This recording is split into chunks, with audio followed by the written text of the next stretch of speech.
Salam sehat Bapak, Ibu, Mas, dan Mbak sekalian. Semoga kita semua selalu terlindungi di masa pandemi ini. Perkenalkan, nama saya Nyoman Kunadi Pangestu dari KKN PPM UGM 2021, periode 2, unit IO 134 Wates Tangguh. Dan pada kesempatan kali ini, saya akan sedikit menjelaskan mengenai poster yang telah saya dan teman-teman saya buat mengenai pemanenan air hujan di rumah. Pertama, mengapa perlu melakukan pemanenan air hujan? Pemanenan air hujan ini dapat menjawab beberapa permasalahan seperti krisis air di musim kemarau, banjir di musim hujan, maupun menanggulangi kualitas air sumur yang terbatas. Apa saja manfaat yang dapat kita dapat dengan melakukan pemanenan air hujan? Yang pertama, memanfaatkan potensi air hujan yang mungkin selama ini tidak termanfaatkan dan terbuang begitu saja. Lalu, mengurangi risiko banjir dan juga mengurangi ketergantungan air terhadap sumur maupun PDAM. Selanjutnya, tahapan pemanenan air hujan ini adalah: pertama, hujan jatuh ke atap, dan berdasarkan data yang dihimpun BPS pada tahun 2017, curah hujan di Kecamatan Wates ini adalah 1544 mm per tahun. Dan air hujan yang jatuh ke atap ini selanjutnya dikumpulkan ke talang, dan dari talang tersebut disalurkan melalui pipa-pipa, namun sebelum itu disaring terlebih dahulu dengan kawat kasa. Hal ini dilakukan untuk menyaring sampah-sampah yang mungkin ikut terbawa oleh hujan. Lalu, air hujan awal, yaitu kira-kira 5-15 menit pada hujan pertama ini, sebaiknya langsung disalurkan ke tanah maupun sumur peresapan. Mengapa demikian? Karena air hujan awal ini cenderung masih memiliki kandungan polusi dan debu yang cukup tinggi. Lalu, air hujan yang setelah 5-15 menit tersebut itu dapat dikumpulkan ke dalam tangki. Di sini saya sedikit membuat perhitungan melalui volume air hujan potensial yang dapat dimanfaatkan.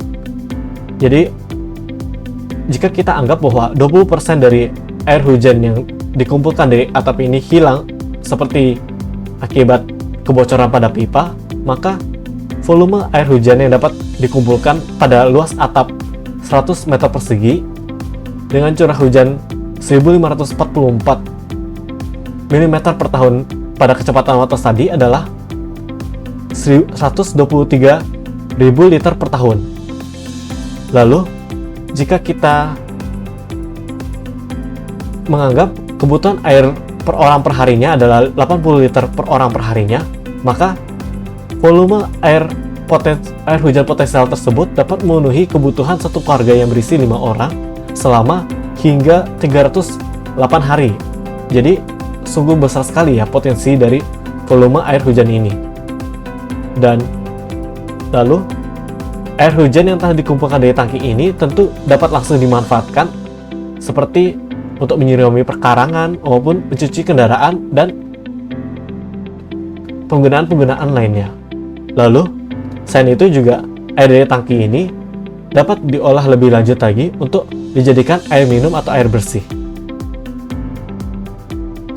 Selanjutnya, air hujan baik yang pada air hujan awal maupun air hujan yang tidak dapat ditampung karena tangki sudah penuh, dan juga air hujan yang jatuh di halaman ini dapat dikumpulkan untuk diresapkan. Sebaiknya sebelum disalurkan ke sumur peresapan air hujan ini, kita alirkan terlebih dahulu ke bak pengendapan lumpur untuk menghindari terjadinya penyumbatan baik pada saluran maupun pada sumur peresapan akibat sedimen-sedimen yang ikut terbawa oleh hujan. Lalu, selanjutnya, maka air hujan ini dapat diresapkan kembali ke dalam tanah menggunakan sumur peresapan air hujan untuk mengembalikan air tanah yang hilang akibat penggunaan air di rumah tersebut. Lalu, apabila kapasitas dari sumur peresapan air hujan ini telah melebihi dari kapasitas, maka air tersebut dapat dilepaskan untuk dialirkan ke drainase kota. Lalu, pertanyaannya, mengapa perlu melakukan pengolahan lanjutan untuk memakai air dari tangki ini sebagai air minum atau air bersih?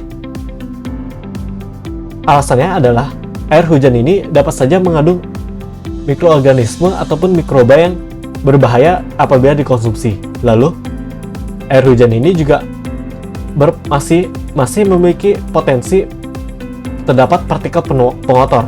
Lalu, air hujan ini juga dapat saja memiliki pH yang belum memenuhi syarat. Lalu, apa saja pengolahan lanjutan yang dapat dilakukan? Pengolahan lanjutan yang dapat dilakukan adalah seperti penyaringan berlapis untuk mengurangi partikel-partikel pengotor yang mungkin terdapat pada air hujan tersebut.